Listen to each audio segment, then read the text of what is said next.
In the heart of Burkina Faso, where the harmattan winds sweep across the savanna and the rivers snake through vast stretches of green, a unique story of resilience and ingenuity was unfolding. The nation, often challenged by limited resources and infrastructure, was about to witness an extraordinary feat of engineering, one born not from wealth or modern technology, but from creativity, determination, and the spirit of its people. Ibrahim Traoré was a young and visionary military officer with a reputation for thinking beyond the usual limits.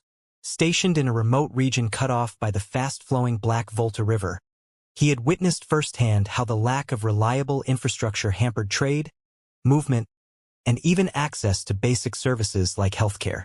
Every rainy season, villagers faced long detours or dangerous crossings, and the economic lifeblood of the area slowed to a trickle. Rather than wait for external aid or government projects that seemed perpetually delayed, Ibrahim devised a bold plan. He would build a bridge, but not one of steel or concrete. Instead, he would use something abundant and discarded: old tires. His idea was simple yet revolutionary. Used tires, often seen as environmental waste, could be repurposed as flotation devices. By binding these tires together and anchoring them over wooden scaffolds, a floating bridge could be created, one that was cost-effective, durable, and easy to maintain. The first challenge was convincing others. Many in the military and the local government were skeptical. "A tire bridge?" they laughed. "How will it hold the weight? What about floods and storms?" But Ibrahim's conviction was unshaken. He organized a small team of engineers, local carpenters, and volunteers from the nearby villages. Together, they began collecting thousands of used tires from the surrounding towns and cities. Day by day, the bridge started to take shape. The tires were tied into large rafts, each secured tightly with ropes. The tires were tied into large rafts, each secured tightly with ropes and supported by wooden beams crafted by local craftsmen. The rafts were then linked together to span the river's width. It was hard, manual work. The sun was relentless, the mosquitoes plentiful, but the team's spirit remained high. Meanwhile, Ibrahim worked tirelessly to secure permission and resources. His status as a military officer helped open doors, but more importantly, his leadership inspired trust. People began to see the vision in his eyes: a bridge that could connect communities, bring commerce, and save lives. After months of effort, the tire bridge was ready for its first test. A convoy of trucks, carrying supplies and local produce, was carefully guided across. The bridge creaked and swayed but held firm. Cheers erupted on both banks of the river. The success was more than just a physical accomplishment. It was a symbol of hope and self-reliance.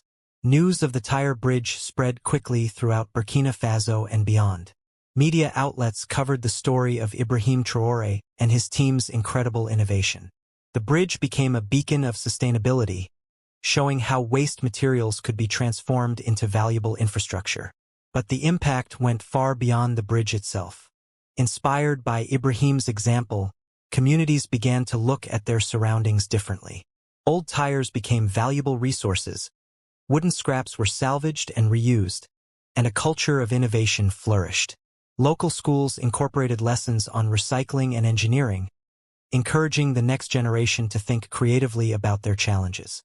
The bridge also had a profound economic effect. Farmers could now transport their goods more efficiently, traders accessed new markets, and emergency services could reach remote villages faster. The region began to flourish, attracting investment and attention from the national government, which pledged to support similar projects elsewhere. Yet Ibrahim remained humble. He often said, "This bridge is not just mine. It belongs to every person who contributed their time, sweat, and ideas. It belongs to our people, our land." His leadership style was marked by collaboration and respect, qualities that made him beloved by those around him. In the years that followed, the tire bridge stood strong against floods and storms, requiring only minor repairs. It became a symbol of resilience, sustainability, and the power of grassroots innovation. Visitors from other countries came to study the design, eager to replicate it in their own communities facing similar challenges. The story of Ibrahim Traoré's Tyre Bridge is a reminder that sometimes the most extraordinary solutions come not from the most expensive technologies, but from simple, clever ideas grounded in the realities of life. It teaches us that resourcefulness, determination, and unity can transform obstacles into opportunities. As the sun set over the Black Volta River, casting golden hues on the Tyre Bridge and the proud flag of Burkina Faso fluttering in the breeze, Ibrahim stood at the edge of the water, saluting, not to show off his success, but to honor the journey, the people, and the future that this bridge had helped build.